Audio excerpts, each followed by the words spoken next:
নবী করিম সাল্লাল্লাহু আলাইহি ওয়াসাল্লাম বলেছেন যে পবিত্র মাহে রমাদানে জান্নাতের দরজা খুলে দেন, জাহান্নামের দরজা বন্ধ করে দেন, আর শয়তানকে বন্দি করে রাখেন।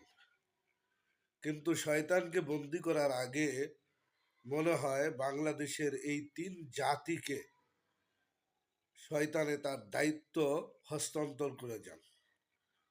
আসুন দেখে নেই কারা এরা। অন্য দেশে রমজান আসে ইবাদতের জন্য, কিন্তু বাংলাদেশে রমজান আসে ব্যবসায়ীদের জন্য।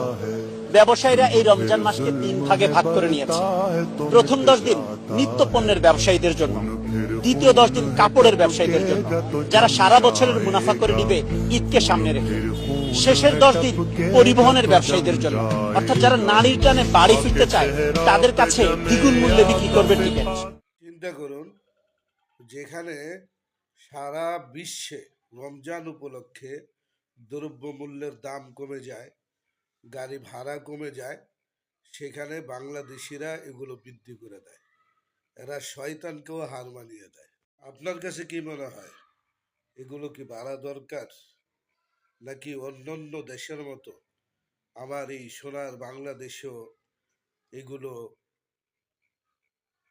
মধ্যম পন্থায় থাকা দরকার? কমেন্ট করে জানিয়ে যাবেন।